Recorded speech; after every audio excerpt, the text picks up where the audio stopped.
Everyone will be pleased the sooner we get this loss over with. You will be earning some money rather than spending it. There's something we have to push through. That's just what you'll need to do after that. You must emerge victorious. That's what Tony Beets said, and it was his mindset that made him a Goldfields legend. How far, though, is too far? When does ambition turn into criminality? Today, the tale of Tony and Mike Beets serves as a terrifying warning. A rival miner's suspicions sparked a 3-year inquiry that revealed a scheme that eclipses any plotline ever featured on their television program.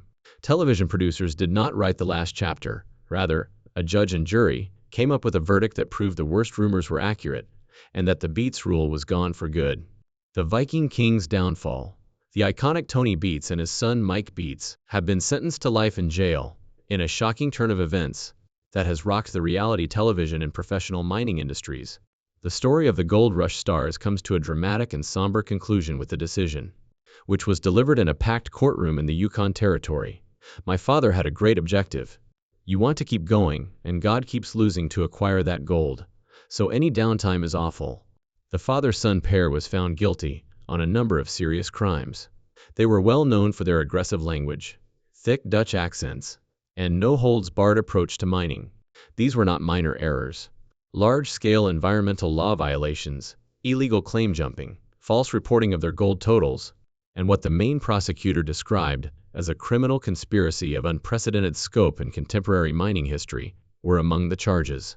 Imagine hearing a pin drop in a courtroom that is so quiet. Tony and Mike Beets, the well-known father and son from Gold Rush, are the center of attention. The judge gives them the worst news of their life while maintaining a serious demeanor. He informs them that they will be imprisoned for the rest of their lives due to the massive planned crimes they committed, and the fact that they showed no remorse at all. Like a statue, Tony, the tough-as-nails Viking boss we all know from television, stood there. The policeman had the excavators and children on his nose. I am not required to be present. You know, after all these years of working together, you kind of think alike. When he heard his own punishment, the 75-year-old didn't even bat an eye. However, the moment that ultimately broke him arrived. Mike, his 35-year-old son, received the same sentence from the judge. Tony's tough man persona collapsed at that point. Mike seems to have seen a ghost. His face lost all of its color when he understood that his life as he knew it was finished. On television, their well-known mine, Paradise Hill, was frequently depicted as this spectacular location where they struck it rich. However, the trial revealed that it was all false. In actuality, it served as the headquarters for a clandestine criminal enterprise, based on deception and devastation. Their downfall occurred in the same location that made them famous. However, how could everything go so wrong? The fact that the police didn't figure this out on their own may surprise you. One individual, who you would never suspect, was the reason why everything began to come apart. We have a lot going on, I guess. That is one of the reasons I wanted to speak with you at this moment. You still have some claims on the lower end of that, and we're stripping up to your line. It was none other than Parker Schnabel, their adversary, who lit the fuse. The weird part comes next.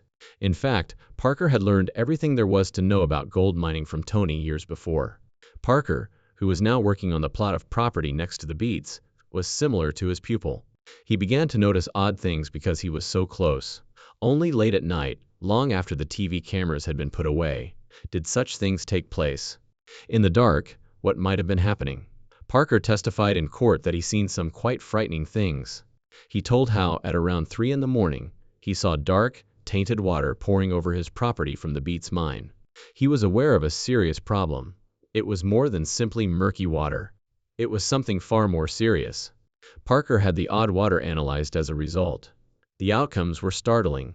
It contained hazardous poisons like mercury and other substances that are completely prohibited from being used in mining. Parker was aware that this was no coincidence.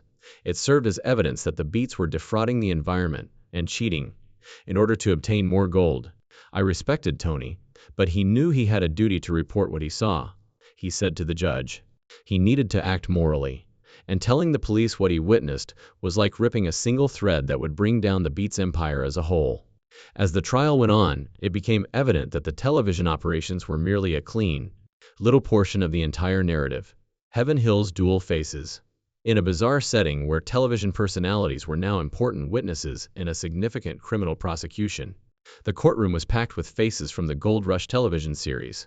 Those who had worked closely with the Beets family, such as Rick Ness, another well-known miner, provided some of the most devastating testimony. Ness, who has collaborated with Parker Schnabel and the Beets Group throughout the years, contributed a vital component. He described to the court what the prosecution began referring to as the twin mining strategy. There were actual mining and television mining, Tony would constantly say. Ness gave a statement. Speaking in front of the men who had once been his co-workers, he appeared uneasy. He made it clear that some procedures should never be captured on camera, and ensured we were aware of the repercussions of discussing them with anybody outside the crew. A well-planned fraud was depicted in this testimony. The Beets operation would seem to be compliant with the cameras. However, a separate, much more damaging type of mining would occur once the production crew was gone. Christo Doyle, the show's executive producer, testified in favor of this theory. Doyle acknowledged when questioned how little of the real effort was actually captured on camera. His presence down here is not something I dislike. It's because in an attempt to undermine you, he consistently ignores significant advancements. No one wants to be hassled for busting their ass. Approximately 15% of the real mining season is filmed for Gold Rush, he said. We are unable to keep an eye on what occurs for the remaining 85% of the time. We have faith in our mining operators' honesty and adherence to regional laws. The prosecution said that this integrity was wholly lacking. Crew members and producers were compelled to testify. While several acknowledged they had suspicions, others insisted they were unaware of any criminal activity. They claimed that because they were concerned about the success of the show in their own careers, they chose not to report what they believed they observed. Critics now contend that because no one was keeping a close enough eye on things, illicit activity was promoted. It appears that the show's financial success led to a huge blind spot. The plan was straightforward. When the cameras were not there, perform for them, and then, at the expense of the environment, or the law, do whatever it required to acquire the maximum gold. However, the deception went far further than a dual mining method, penetrating the Beets family's very core. In a trial filled with startling disclosures, Minnie Beets, an unexpected witness, provided perhaps the most breathtaking moment. The veteran bookkeeper for the family firm and Tony's wife of more than 40 years. The silent power behind the scenes was Minnie. The courtroom gasped when she consented to testify against her own husband and kid. She turned over the family finances in return for immunity from prosecution. The story the documents told was heartbreaking.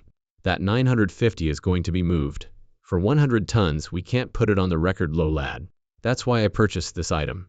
Numerous people offered thorough evidence of the family's systematic underreporting of their gold production to the government. She described the intricate plans they employed to conceal millions of dollars in revenue by selling this unreported gold through illegal channels. She was meticulous, accurate, and completely damning in her testimony. To the prosecution, it was the last nail in the coffin. But to her husband, it was the ultimate betrayal. The world of Gold Rush has been completely upended in a startling decline. The circumstances of how Tony and Mike Beets got to the point where they were sentenced to life in jail rather than a pile of gold are really astounding.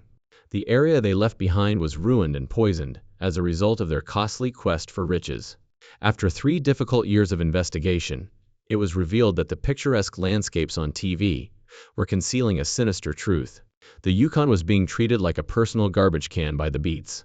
The court was informed that the usage of hazardous substances, such as mercury, had contaminated the ground at quantities more than 200 times the permissible limits. It will take decades to clear up this terrible catastrophe. In addition to harming the soil, their network of deceit deceived their fellow miners. Numerous other Gold Rush celebrities testified throughout the trial, and their accounts presented a somber picture. Since Tony's team complied with the regulations and the Beets did not, Todd Hoffman recommended that Tony call them amateurs. Dave Tran testified in court that he believed the Beets had stolen his gold, while no one was watching by covertly mining his property. Fred Lewis, another miner, remembered Tony Beets boasting that he understood how to circumvent the dumb regulations, and didn't have to observe them. If someone dies, it doesn't matter to me. They ignored me when I told them to come out from underneath there, and I really don't want to have to go to jail for that. Tony Beets was merely portraying a fictional persona for television, according to the defense attorneys. They said he wasn't a real criminal, but a tough-talking TV personality. However, when the prosecution revealed its most potent evidence, secret audio recordings, that argument collapsed. Tony could be heard instructing his son Mike on how to break the law and conceal it from inspectors on the tapes. He even advised him on when to utilize illegal substances in order to stay out of trouble. This was not an act, as the videos demonstrated. It was a deliberate criminal act. They were swiftly convicted by the jury. The Viking has fallen, Tony Beets remarked, glancing out at the audience as he was escorted away in handcuffs. His empire had vanished. A clear reminder that reality frequently differs greatly from what we see on television is provided by the tale of Tony and Mike Beets. Their dominion has collapsed, leaving a legacy of poison. What implications does this have for reality TV's future, in your opinion? Please share your thoughts in the comments section. And remember to like and subscribe for more in-depth analyses of the important stories.